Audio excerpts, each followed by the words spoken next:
Bernard Malamud. Přiznání k vraždě. Far zavřel dveře a s těžkým srdcem sestupoval ze schodů. Čin, který spáchal, mu tížil mysl jako dětský hrob zemi. Na odpočívadle pod 3. patrem se zastavil a z malého špinavého okna se zahleděl na přístav. Pomalu končila zima a den byl ponurý, ale v dálce bylo vidět moře. V hnědém papírovém pytlíku si sebou odnášel vražedný nástroj proti závaží z posuvného okna, ale nedbal nebezpečí, položil ho na okenní římsu a obzíral oceán. Připadalo mu, že ještě nikdy nemiloval moře tak, jako v této chvíli. Nikdy se přes něj neplavil, myslel, že k tomu bude příležitost za války, ale nedošlo k tomu a nevyužil ani žádných jiných cestovních možností, které nabízelo, ale naléhavě cítil, že by to jednoho dne měl zkusit. Vodní plocha jakoby před jeho očima ve slunečním světle ožívala, žíhána našikmenými bílými plachtami. Ten utěšený pohled v něm probudil hluboký smutek a tak s nevidoucíma očima se trval u toho okna velmi dlouho, než si uvědomil, že musí pryč. Po vrzajících schodech sešel do temného, zatuchlého sklepa. Málem si odřel prsty o řetízek od žárovky, ale když za něj silněji zatáhl, rozlilo se po sklepení matné světlo a Far se rozhlédl po nějaké skrýši. V zápětí si s hrůzou uvědomil, že má prázdné ruce. To protizávaží zapomněl na okně. Hnal se 3 patra zpátky nahoru, ale než tam dorazil, uviděl skrz zábradlí, že u toho okna stojí nějaká stará žena a má na parapetu položený ranec. Musela ho postavit přímo na to protizávaží.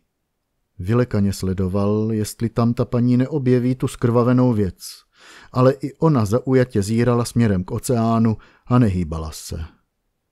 Far číhal o 1 podestu níž a když se ta žena od okna konečně odtrhla a odešla, vyběhl nahoru, popadl ten pytlík a utíkal zpátky do sklepa.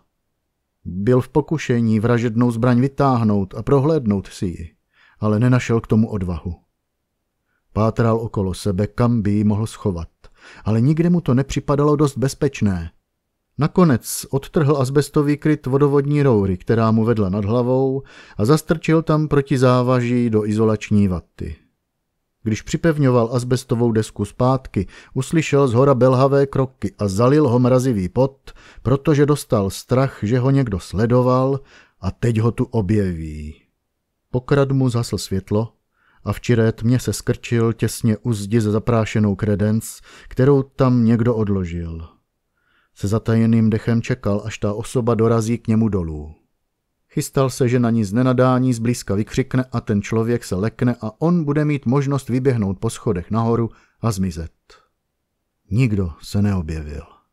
Far se ale stejně bál vylézt z úkrytu, protože ho děsila představa, že kroky, jež před chvílí slyšel, nepatřily nikomu cizímu, ale jeho otci, který se nějakým zázrakem zotavil z té rány a teď ho tady bude hledat, stejně jako kdysi, a v návalu opileckého vzteku bude na syna řvát, v té tmě po něm pátrat a vyhrožovat mu, že jestli hned nevyleze, tak až si ho najde, urazí mu hlavu přeskou opasku.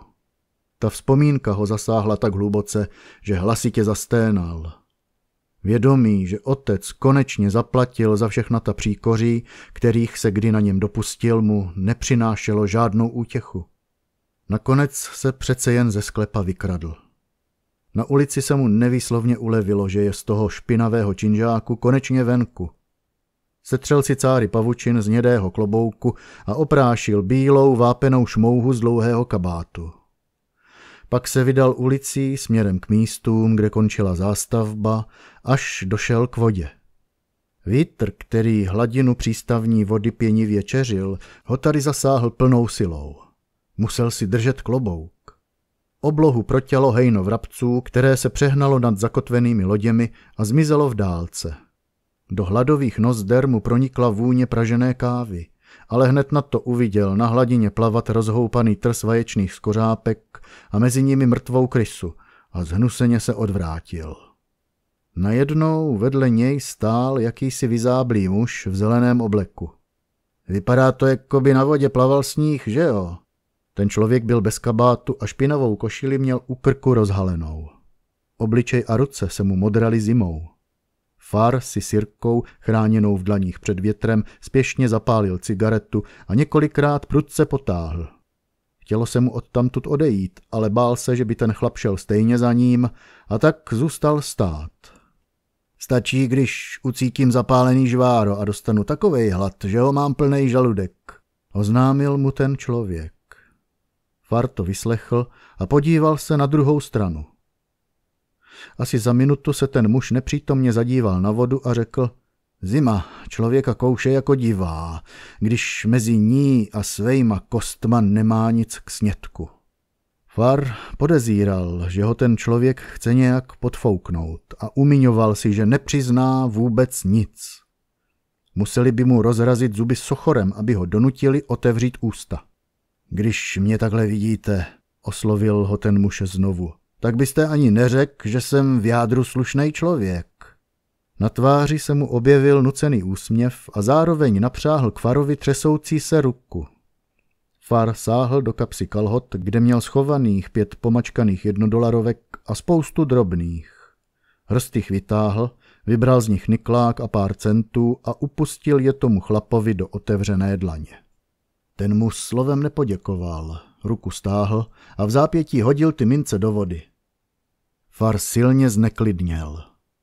Vydal se na ústup zpátky ulicí a občas se ohlížel, nemá-li to individuum v patách, ale ten člověk někam zmizel.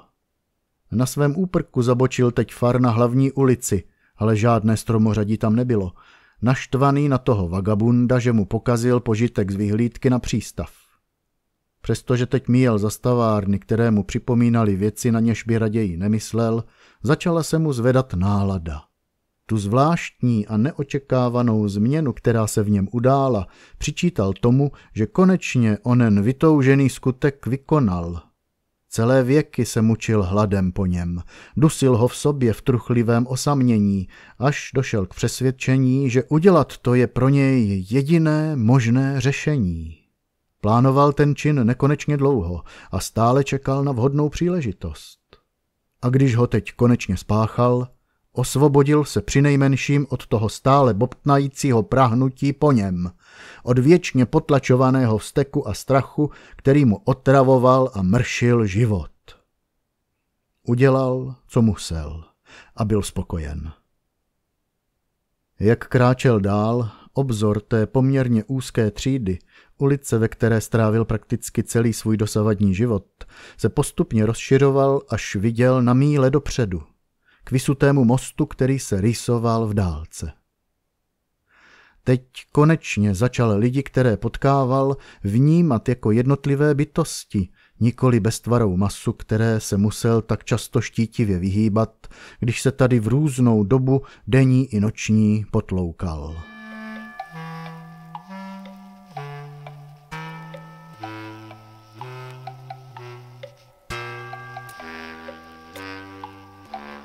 Jeho pozornost upoutal výklad jedné zastavárny.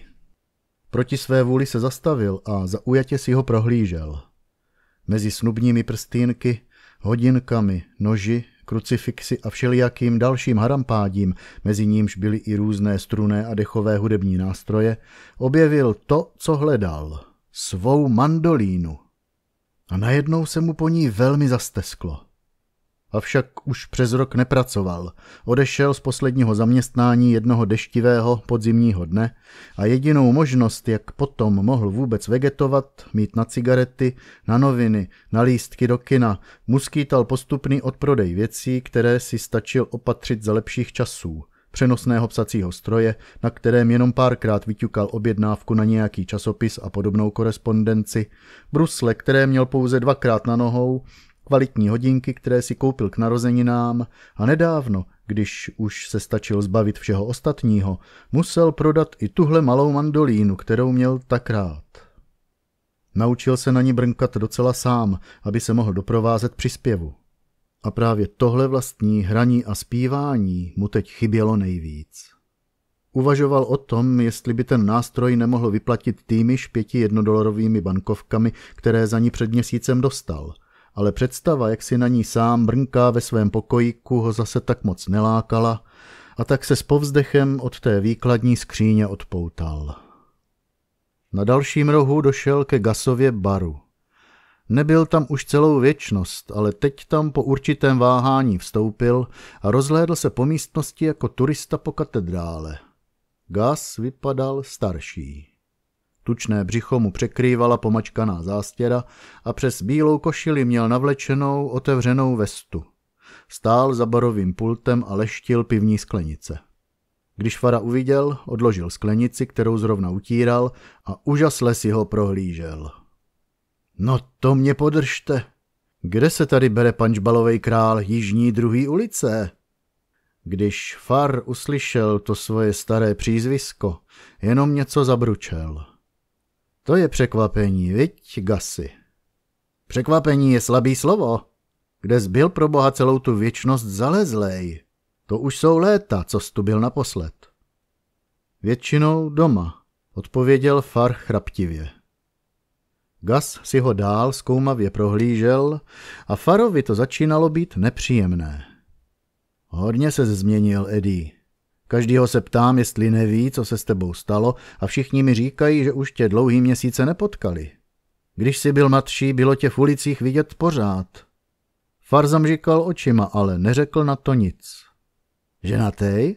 Mrkl na něj Gas. Ne. Fara to přivedlo do rozpaků.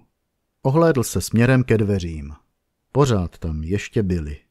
Gas mlaskl jazykem. Pamatuju si, jak jsem stál na chodníku a díval se na tebe, jak hraješ. Vidím to pořád jako tehdy. Hodíš třeba míč levou rukou tak, že dostane obrovskou faleš a na druhé straně ho nedokážou chytit. A za chvíli do něj bouchneš pěstí tak, že jejich polařům přeletí vysoko nad hlavama. Kolik ti to tenkrát bylo, Eddie? Far o tom moc nepřemýšlel. Asi 15. V Gasových očích se objevil stín smutku. Já už si vzpomínám. Byl jsi stejně starý jako můj Marty. Farovi zdřevěněl jazyk. Bavit se o mrtvých bylo nad jeho síly. Gas se za chvíli vzpamatoval a povzdechl si. Z tebe měl být profesionální sportovec, Eddie. Věčná škoda. Dal bych si pivo, řekl Far a sáhl do kapsy pro drobné. Gas mu ho natočil, setřel pěnu a postavil ho před něj. Ty drobný schovej. Starý kamarád mýho Martyho mi tady nesmí žíznit. Far se s chutí napil i přes pěnu. Studené pivo jenom posílilo jeho současné dobré rozpoložení. Gas z něj stále ještě nemohl spustit oči. Far zjistil, že napoprvé už toho víc nevypije a postavil sklenici na pult. Po chvíli se Gas zeptal, ještě zpíváš, Eddie? Už moc ne. Tak mi udělej radost a zaspívej mi nějakou starou písničku. Far se rozhlédl po místnosti, ale byli tam sami. Dělal, jakože brnká na mandolínu a zanotoval. Bylo to v létě, v horkým, suchým létě. Hlas se ti změnil, Eddie, poznamenal Gas, ale pořád se moc hezky poslouchá. A Far zaspíval dál. Ty jsi moje sladký tajemství, co život pro mě choval. Gasovi zvlhly oči a musel se vysmrkat. Jo, svět zřejmě přišel o jednoho výborného zpěváka. Far svěsil hlavu. A co plánuješ dál, Eddie? Ta otázka ho vyvedla z míry. Naštěstí vešli 2 hosté a stoupli si k baru. Gas je šel obsloužit a Far tedy na tu otázku nebyl nucen odpovědět.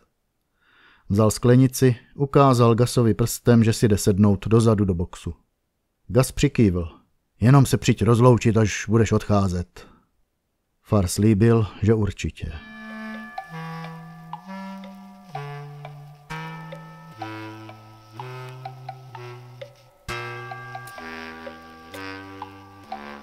Seděl v boxu a myslel na Martyho.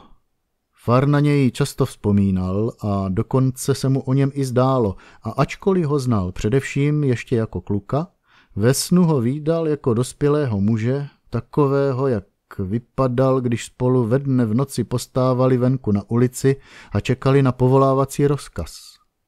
Neměli co jiného na práci, než vyčkávat, než je pozvou do armády, a tak většinu času trávili tím, že kouřili cigarety, klábosili o všem možném a dělali ramena na kolem jdoucí holky. Marty, hezký blonďák, o kterého se děvčata vždycky velmi zajímala, už teď zdaleka nebyl takový divoch, jako když byl mladší. To vyváděl jednu skopičinu za druhou. Ale ani teď ještě nenechal žádnou projít kolem, známou i docela cizí, aby ji nepoškádlil provokativní poznámkou. Jednou řekl cosi ošklivého nějaké židovské dívce, která je míjela, a ona se rozplakala. Gus, který se náhodou díval z okna nad nimi, Marty ho slyšel, seběhl ze schodů a dal mu přes hubu. Marty pak plival krev. Farovi se udělalo špatně od žaludku, když slyšel, jak to plesklo, a potom dokonce i zvracel. A to bylo naposled, co Marty ho viděl. Protože hned na to narukoval a už se nevrátil. Jednoho dne přišel telegram, že Marty padl, a Gus už se z toho nikdy nevzpamatoval. Far si pro sebe šeptal něco právě o Martym, když si uvědomil, že u jeho stolu někdo stojí. Vzhlédl a uviděl tmavovlasou ženu, která jakoby potutelně čekala, až jí jeho vylekané oči najdou. Napůl se zvedl a nezapomenul přitom smeknout klobouk. Pamatuješ se na mě, Ede? Helen Melisatosová. Gus mi řekl, abych se šla na tebe mrknout. Poznal ji.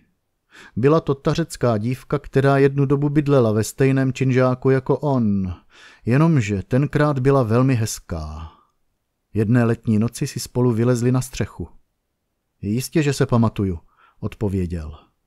Byla teď o něco širší v bocích, ale obličej a vlasy měla pořád docela pěkné a její temné hnědé oči jakoby stále ještě čekali na něco, čeho se jim nikdy nedostane.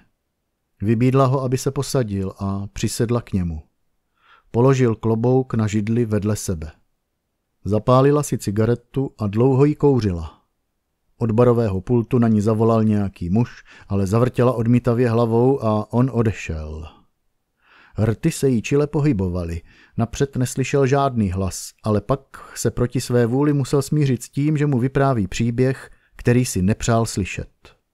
O jedné letní horké noci, o chlapci a dívce, štíhlé snědé dívce s něžnýma očima, tehdy 17leté, v hezkých bílých šatech.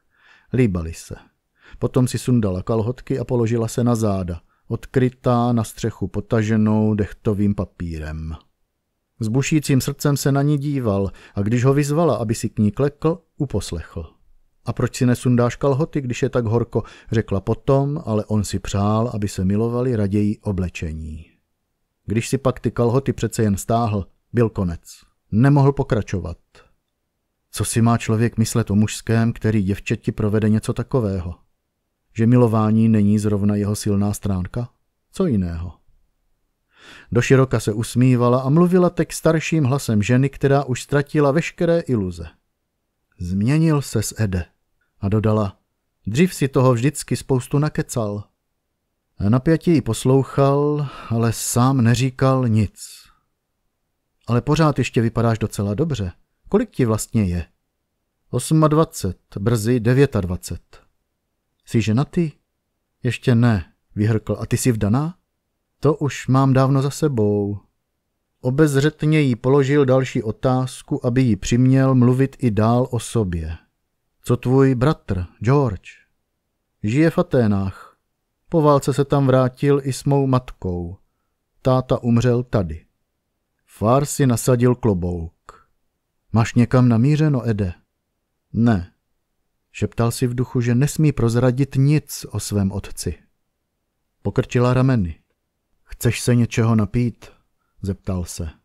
Zvedla ještě z pola plnou sklenku z whisky. Ale ty si objednej. Já mám pivo. Avšak, když sáhl po sklenici, byla prázdná. Pořád duchem nepřítomnej? Zeptala se s úsměvem.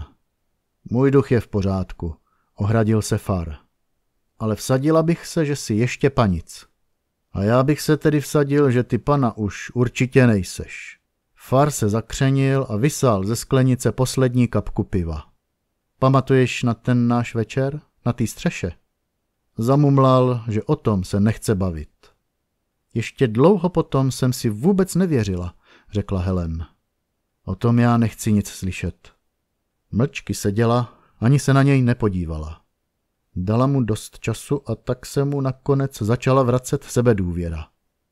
Vzpomínáš si, jak se u vás doma slavili tvoje 16. narozeniny? Jak nám tvoje máma přinesla v takových mrňavých koflíčkách kávu a na dně pak bylo nějaký želét či co? Prý se na to dobře pamatuje. Já ti přece jen koupím ještě něco k pití. Sáhl do kapsy. Kouřil a šilhal přitom stranou dolů, jestli na to ještě má peníze. Zachytil Gasův pohled a objednal pro ní whisky, ale Gas za ní nechtěl nic vzít. Far šel potom vhodit minci do hrací skříně. Nezatančíme si? Zeptal se, ale cítil, že se ho už jen z té představy zmocňuje panika. Ne. Obrovsky se mu ulevilo a šel si do baru objednat ještě jedno pivo. Tentokrát ho Gas nechal zaplatit. Far rozměnil jednu z těch $1. Není nad starý přátelství, co, Eddie? Jasně, přisvědčil šťastně Far. Zapálil si cigaretu a zamířil s pivem v ruce ke svému stolu. Helen si pak dala ještě jednu whisky a Far ještě jedno pivo. Zvykal si na to, jak se na něj Helen přes okraj sklenky dívá. Potom se zeptala, jestli už večeřel. V tom okamžiku pocítil v útrobách šílený hlad a uvědomil si, že poslední jídlo, které toho dne viděl, byla snídaně. Přiznal se, že ne. Tak pojď ke mně a já nám uvařím něco dobrýho. Far si v duchu říkal, že by s ní asi vážně měl jít. Měl by. A potom by ji měl umluvit, aby s ním šla nahoru na střechu. Kdyby jí to teď udělal, třeba by se cítil o mnohem líp a všechno, co se pokazilo, by se tím třeba zase napravilo. Člověk nikdy neví. Tváře jí zrůžověly a úsměv, se kterým ho teď pozorovala, byl okatě lascivní. Far si něco šeptal a ona se marně namáhala, aby ho také slyšela. Co si to pořád brumláš? Ale nic. Pojď se mnou ke mně, brouku, naléhala na něj. A potom ti pomůžu udělat ze sebe konečně chlapa. Hlava mu padla čelem na stůl. Oči měl zavřené a ani se nepohnul. Jen se nad tím zamysli. Chlap v tvým věku a ještě se nikdy nemiloval, pokoušela ho. Neodpovídal a ona mu najednou začala nadávat, celá zbrunátnělá hněvem. Nakonec se zvedla, i když se jí pak trochu podlamovaly nohy. Co kdyby ses sebral a šel někam chcípnout? Slibil jí, že to udělá.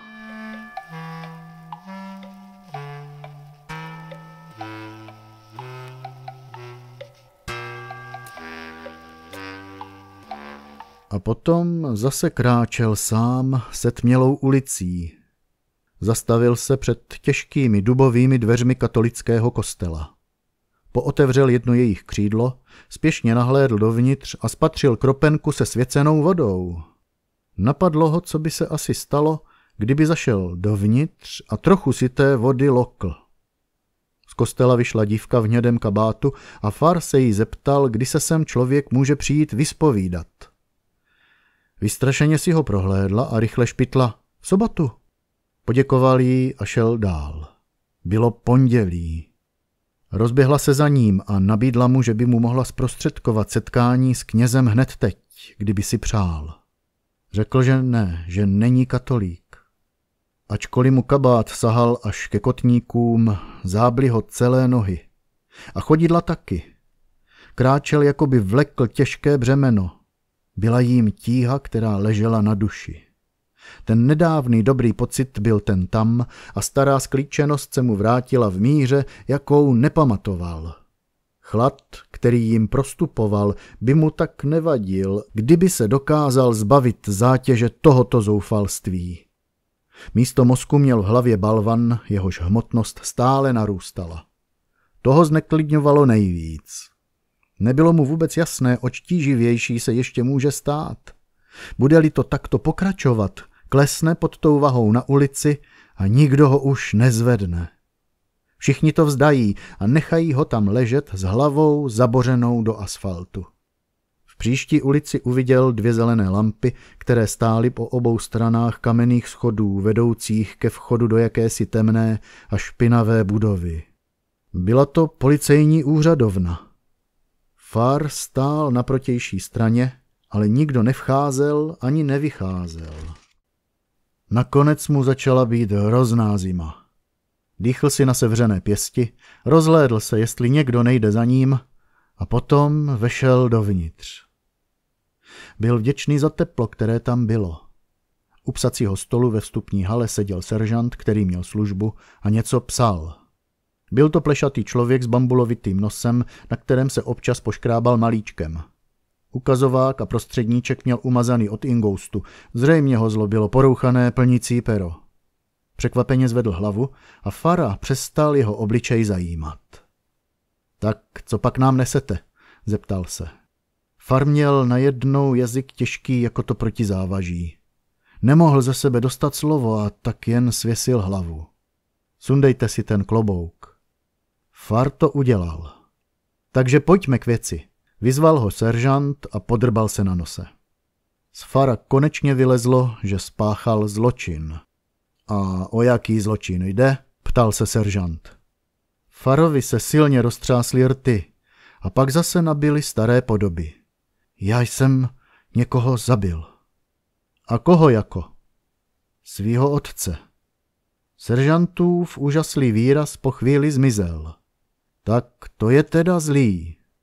Zanesl Farovo jméno do velké záznamové knihy, zápis osušil sací kolíbkou a pak Fara vybídl, aby se posadil tamhle na lavici u zdi. Musím sehnat nějakého detektiva, který by vás vyslechl, ale teď tady zrovna nikdo není. To jste si k téhle návštěvě vybral opravdu správnou chvíli, to vám povím. Far se posadil na lavici. Klobouk už měl zase na hlavě. Po chvíli vešel zvenčí urostlý muž. Nesl si papírový pytlík s jídlem a půllitrovou nádobu s kávou. Poslyš, Wolfe, zavolal na něj seržant. Wolf se pomalu otočil. Měl široká, trochu ohnutá ramena a hustý knír. Na hlavě mu seděl velký černý klobouk se širokou krempou. Seržant ukázal perem na Fara. Doznání k vraždě. Wolfovo obočí se o poznání zvedlo. Kde je Barnes nebo Newman? Na večeři. Jsi tak zrovna jedinej, kdo je k dispozici. Detektiv se na Fara nejistě podíval. Tak pojďte, vyzval ho. Far se zvedl a šel za ním. Detektiv začal vystupovat po dřevěném schodišti nijak svižně.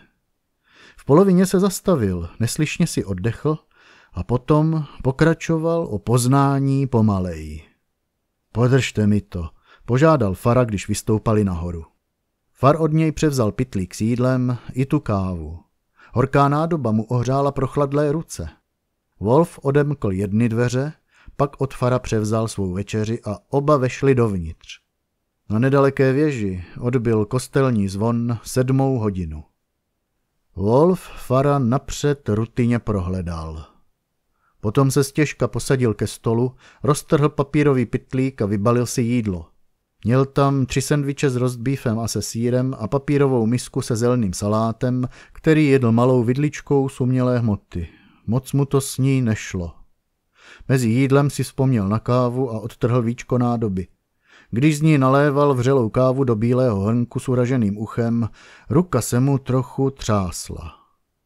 Klobouk měl i při jídle stále na hlavě. Far si svůj držel na klíně. V kanceláři bylo příjemně teplo a mírumilovná scéna, kterou měl před sebou, a pohled na člověka, který pokojně jí, ho silně uklidňoval. Dneska to bylo moje první pořádný jídlo. Od rána jsem v jednom kole. Far přikývl. Musíme to vzít jedno po druhém. Já vím. Wolf Fara při jídle neustále pozoroval. Sundejte si ten kabát, je tady horko. Ne, děkuji. Začínal litovat, že jsem vůbec chodil. Detektiv rychle dojedl. Sebral papíry, ve kterých měl předtím večeři zabalenou, sesypal na něco z jídla zbylo, zmuchlal to všechno ve velkou kouli a tu hodil do odpadkového koše. Pak vstal, šel k umyvadlu a umyl si ruce.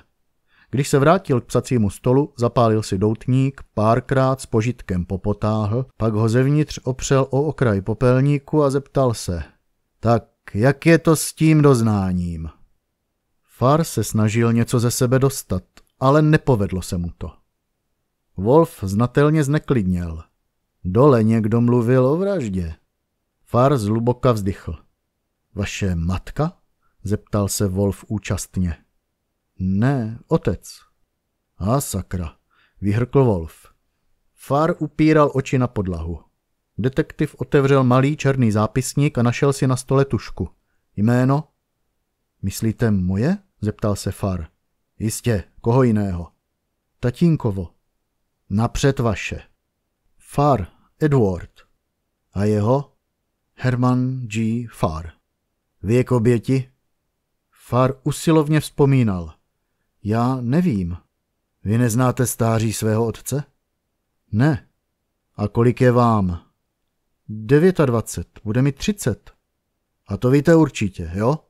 Far neodpověděl. Wolf si cosi zapsal do toho notýsku. Jaké měl povolání? Čalouník.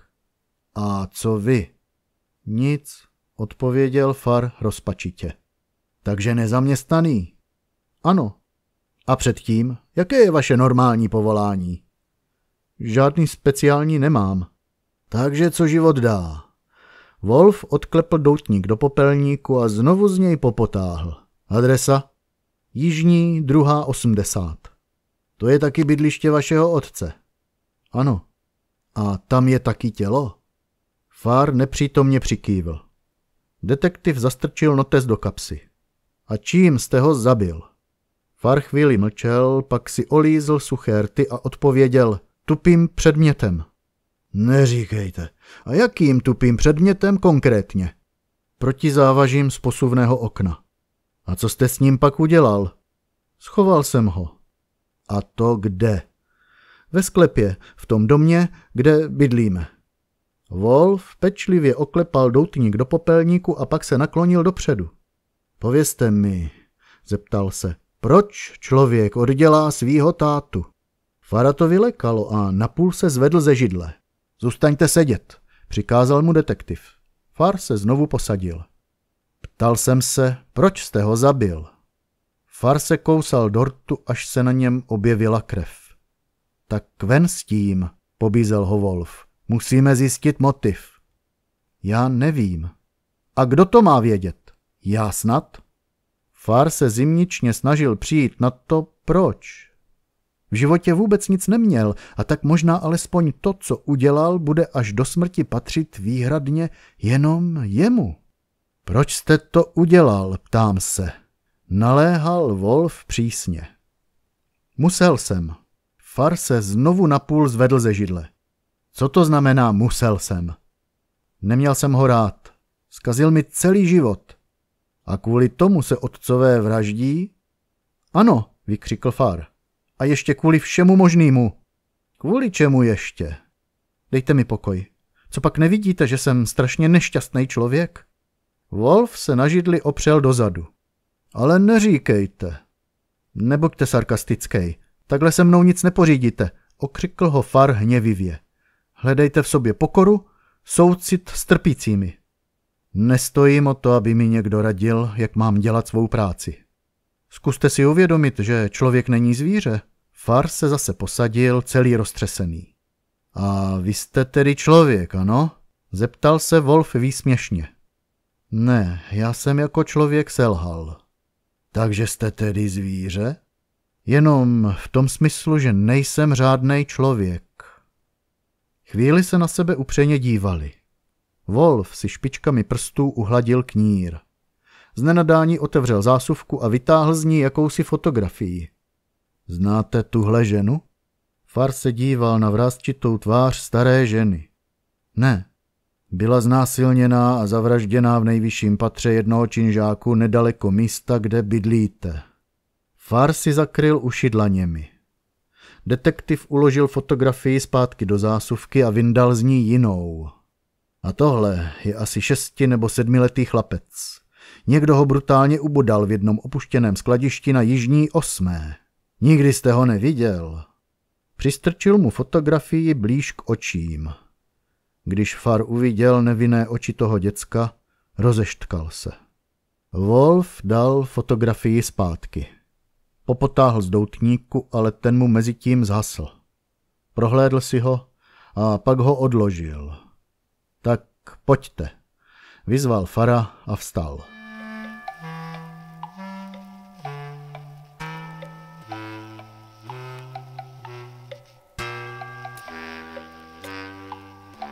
Ze sklepa čišela hrůza, jako by tam strašilo. Far bázlivě sestupoval po schodech. Wolf posvítil baterkou na vodovodní roury, které se jim křížily nad hlavou. Která to je? Far na ní ukázal. Detektiv smetl rukou z roury pavučiny a začal jí prsty prohmatávat. Našel uvolněný azbestový plát a z izolace pod ním vyhrábl protizávaží. Far se slyšitelně zajíkl. Ve žlutém světle na chodbě nad schodištěm vyndal detektiv protizávaží z pytlíku a prohlížel si ho. Far pevně zavřel oči. Ve kterém patře bydlíte? Ve 4. Wolf se otráveně podíval vzhůru. Pomalu začali stoupat do schodů, Far jako první. Ne tak rychle, žádal ho Wolf. Far zpomalil. Když míjeli okno na 3. odpočívadle, vyhlédl směrem k moři, ale venku panovala naprostá tma. V příštím patře se zastavil před otlučenými dveřmi, jejichž horní část tvořila skleněná tabule zneprůhledněná takzvanými ledovými květy. Jsme tady, oznámil Far. Máte klíče? Far otočil knoflíkem dveří, ty se otevřely a uvnitř hlasitě narazili na zeď. Chodba ke kuchyni byla temná. V příštím okamžiku jí proťal světelný kužel z detektivovy baterky a odhalil dřevěný stolek a 2 dřevěné židle. Jděte dál. Já se bojím, zašeptal Far. Jen jděte, povídám. Zdráhavě postoupil o několik kroků. Kde je? Zeptal se detektiv. V ložnici, odpověděl chraptivě Far. Ukažte kudy. Far ho vedl přes malý pokoj bez oken, kde bylo lůžko a nějaké knihy a časopisy poházené po zemi. Wolf mu svítil baterkou. Tady, ukázal Far na další dveře. Otevřte ty dveře. Ne. Otevřte je, povídám vám. Proboha, nenuďte mě k tomu. Fara napadlo, co takhle do toho detektiva v té tmě prudce vrazit, až by upadl, povalit ho a rychle utéct ven na ulici. Naposledy vám říkám, otevřte ty dveře. Far do nich strčil, až v pantech zakvíleli. V dlouhé úzké ložnici byla černá tma. Wolfova baterka z ní vyhmátla kovové zadní čelo staré manželské postele uprostřed proleželé. Tu se z ní ozvalo zasténání. I Far zaúpěl, vlasy mu vstávaly děsem. Vražda, ozývalo se z postele. To je strašný, to je strašný. Ve světle baterky se objevila bílá, bezkrevná tvář, stará a vytřeštěná. Kdo je to tam? Vykřikl Wolf. Ach, ty moje sny, naříkal staroch plačtivě. Zdálo se mi, že mě zavraždili. Odhodil přikrývku, vyklouzl z postele a bos hopkal po studené podlaze k ním, vyhublá postava v dlouhých podvlékačkách. Far si něco zimničně šeptal. Detektiv objevil šňůrku od stropní lampy a zatáhl za ní. Stařec uviděl, že v pokoji je někdo cizí. A kdo jste vy, jestli se můžu zeptat? Theodore Wolf, detektiv z 62. obvodu. Letmo mu ukázal svůj průkaz. Herman Far zamžikal překvapeně očima a v zápětí se zastyděl za to, jak vypadá. Kvapně si natáhl kalhoty, které měl přehozené přes židli, vsunul nohy do beztvarých trepek a přes ramena si natáhl šle. Chtěl jsem si dát jenom menšího šlofíčka, ale asi jsem tvrdě usnul a spal jako zabitej. Normálně začnu kolem 6 vařit večeři a v 6:30 už jíme, já a tedy můj syn.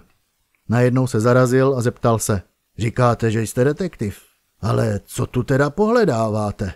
Přišel jsem s vaším synem. On snad něco proved? Vyděsil se starý pán. To ještě nevím, proto jsem tady, abych to zjistil. Pojďte do kuchyně, zval je Herman Far. Je tam lepší světlo. Přešli tedy do kuchyně. Herman Farr tam z ložnice přitáhl třetí židli a všichni tři se usadili kolem dřevěného stolu. Eddie Farr vypadal velmi unaveně, obličej měl jako z vosku. Na povadlé, vyzáblé tváři jeho otce se ježilo šedivé strnisko. Rozložitý Wolf seděl na delší straně stolu, stále s tím černým kloboukem na hlavě. Kde mám zase brejle? Zabědoval Herman Farr. Vstal a našel je na polici nad plynovým sporákem. Měli tlusté čočky a jeho vodnaté oči se za nimi zdály ještě větší. Do téhle chvíle jsem neviděl, jak vlastně vypadáte, sdělil detektivovi. Wolf jenom něco zabručel. Tak co se to tady vlastně děje? Zeptal se Herman Farr a zadíval se na svého syna. Eddie se na něj jenom výsměšně zašklebil. Detektiv vytáhl z papírového sáčku protizávaží a položil ho na stůl. Farr na něj zíral, jako by to byl jedovatý had. Tohle už jste někdy viděl? Herman Farr na závaží třeštil oči a prsty jedné ruky bezmocně zatínal do hřbetu druhé. Kde jste to vzal? Vyjekl rozechvěle. Napřed odpovězte vy na mou otázku. Ano, je to moje, i když bych dal nevím co, kdybych to nikdy předtím neviděl. Opravdu to patří vám? Zeptal se ještě jednou Wolf. Samozřejmě, měl jsem to schovaný v kufru. A tady ta skvrna, od čeho to je? Eddie Farr se jako očarovaný díval na to místo, na které Wolf ukazoval. Herman Farr prohlásil, že nemá ponětí. Je to krev, prohlásil Wolf. Máte recht, přisvědčil rozechvěle Herman Farr. Řeknu vám pravdu. Moje žena, dej jí pánbu lehký spočinutí, se mě tím jednou pokusila praštit. Eddie se hlasitě rozesmál. Takže je to vaše krev, zeptal se Wolf. Ne, pro smilování boží, je to její krev. Ostatní dva ustrnuli. A mluvíte teď pravdu? Zeptal se Wolf vážně. Ať mě vezme děs, jestli ne. Vy jste ji tím praštil? Herman Farr si sundal brýle a žlutým zrohovatělým kapesníkem si vytřel slzy z uplakaných očí. Hřích vždycky vyjde najevo. Jednou jsem jí ho v záchvatu opilství hodil na hlavu, nešťastný z té věčné bídy, ze které jsem stále nedokázal vybřednout a způsobil jí otevřenou tržnou ránu. Ta krev je její. Nikdy jsem se ani moc nedivil, že mě tím závažím chtěla zabít. Zkusila to jednou při večeři, ale vypadlo jí z ruky a jen mi rozbilo talíř. Málem jsem leknutím vylít až do stropu. Pak jsem si to všechno nechal ještě jednou projít hlavou. Uvědomil jsem si rozsah své zkaženosti a to protizávaží jsem si nechal na památku, schovaný na dně kufru, aby mi neustále připomínalo moje hříchy. Wolf škrtl pod stolem sirkou, chvilku ji nechal hořet a pak ji zatřepáním uhasil. Farr vykouřil poslední cigaretu z pomačkaného balíčku. Starý pán pofňukával do špinavého kapesníku. Jestli si někdo zaslouží, aby skončil násilnou smrtí, tak jsem to já. V mládí jsem byl vyložený zvíře, kruťas a zároveň ostudný slaboch. Zacházel jsem s oběma velmi ošklivě. Kývl směrem k synovi. Jak tady můj syn konstatoval už několikrát, vraždil jsem ji postupně. Každý den trošku. Mnohokrát, nechť mě za to Bůh strestá na mučidlech, jsem ji zbil tak, že měla modřiny po celém těle a jednoho mrazivýho rána, když si stýskala, že je jí hrozně zima, jsem ji praštil do nosu, až jí z něj tekla červená a jednou jsem ji dokonce srazil ze schodu. A pokud jde o syna, několikrát jsem mu přeskou od pásku málem stáhl kůži ze zad. Farr zamáčkl cigaretu a hodil ji do dřezu. Wolf si zapálil doutník a rozvážně si na něm pochutnával. Starý pán nahlas poplakával. Tenhle mladík je živoucím svědkem mých strašlivých skutků, ale nedohlídá ani z poloviny do hloubek mýho utrpení, které prožívám od chvíle, kdy moje žena, duše nebohá, odešla z tohoto světa a hrůzy plné náplně snů, které se mi v noci zdají. Kdy vaše paní zemřela? Zeptal se detektiv. Před 16 lety. A on mi nikdy neodpustil a nosí svou nenávist ke mně v srdci jako věčný oheň, ačkoliv ona, duše dobrá, mi v jeho přítomnosti na smrtelné posteli všechno prominula. Hermane, řekla mi, odcházím tam, kde by mi nebylo volno, kdybych ti teď všechno neodpustila. A s tím odešla na věčnost. Ale můj syn mě po všechna ta léta stále nenávidí a já mu to vidím na očích pokaždé, když se na něj podívám. Je ovšem pravda, že se ke mně, bezmocnému starému muži, občas chová i docela laskavě. Například, když mě moje artritida zřídila tak, že jsem se vůbec nemohl hýbat. Několikrát mi k posteli přinesl talíř polévky a po lžících mě krmil, ale v hloubi duše ho to, jak jsem se změnil, nezajímá a nenávidí mě pořád stejně jako tehdy, ačkoliv jsem se na oteklých kolenou kál ze svých vin snad už 1000krát. Často mu říkám, co se jednou stalo, nemůže se už odestát a suď mě proto podle toho, jak jsem se od těch dob změnil a jaký jsem teď. Protože on to je docela inteligentní chlapec a čte knihy, o kterých jsme my dva nikdy ani neslyšeli. Ale v téhle věci neustoupí a nedá se s ním rozumně mluvit. Ublížil vám někdy? Myslím fyzicky. Jenom do mě pořád reje a vrčí na mě. Ne, teď už jenom pořád dřepí, zavřenej v tom svým pokoji a čte si a přemýšlí. Ale nic z toho, co se naučí nebo vymyslí, mu z hlavy nevyžene ten vztek, co na mě má. Samozřejmě jsem mu neschvaloval, že přestal pracovat, protože s těmahle oteklejma, skriplenejma rukama jsem rád, když můžu dělat aspoň půl dne, ale na světě je spousta různých lidí a některý mají větší potřebu přemýšlet než ty druhý. V tomhle směru on je zatížený už od malička, ačkoliv já jsem si ten jeho sklon k zadumaný osamělosti naplno uvědomil, až když se vrátil z vojny. A co potom dělal? Zeptal se Wolf. Asi rok to, co předtím, ale pak toho nechal a pracoval jako sanitář ve špitále. Ale nevydržel tam dlouho. Praštil s tím a zůstal doma. Eddie Farr se zadíval do temného okna, vedoucího na únikové schodiště a uviděl v něm sám sebe, jak jde po ponurém okraji opuštěné mořské pláže, vítr mu kvílí u nohou, naplavené dřevo na sebe bere různé hrozivé podoby a stopy jeho kroků mizí vzadu za ním, aby se v zápětí objevili v písku před ním, na nekonečném němém pobřeží, po kterém bude takhle kráčet možná celou věčnost. Wolf udusil doutník o podrážku své boty. Chcete vědět, proč jsem tady? Zeptal se Hermana Farra. Ano. Protože váš syn přišel dneska někdy kolem večeře k nám na stanici a prohlásil, že vás tímhle závažím zabil. Staroch zasténal. Ne, že bych si něco takového nezasloužil. Jenže on byl přesvědčený, že to skutečně udělal, řekl Wolf. On má totiž strašně přebujelou fantazii, což je tím, že dřepí pořád doma a nemá žádnej pohyb, kterým by se trochu unavil. Říkal jsem mu to snad 1000krát, ale on mě neposlouchá, když s ním mluvím. Kdybyste slyšel, co mluví ze spaní, nevěřil byste tomu. Ani to nedokážu reprodukovat. Často kvůli tomu jeho blábolení vůbec nemůžu spát.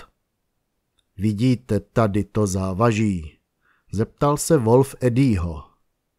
Vidím, přisvědčil Eddie s očima zavřenýma. A pořád trváte na tom, že jste se tím závažím pokusil zabít svého otce? Farr zabodával svůj pohled do zdi. Jestli mu odpovím, zblázním se, říkal si v duchu. Nesmím. On si skutečně myslí, že to udělal, konstatoval Wolf.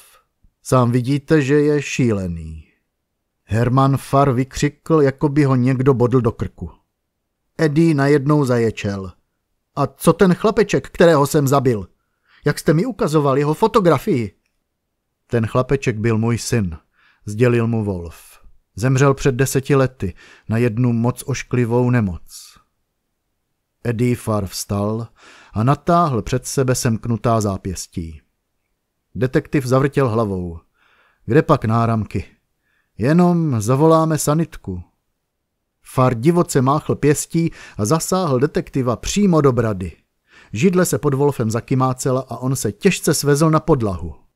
V nastalém zmatku, který Herman Far ještě vyšperkoval povykováním, že to jeho by měli pověsit, Eddie s vraždou v srdci vyrazil, seběhl po chabě osvětleném schodišti a když se ocitl na ulici, vyhodil všechny svoje mince vzhůru k obloze.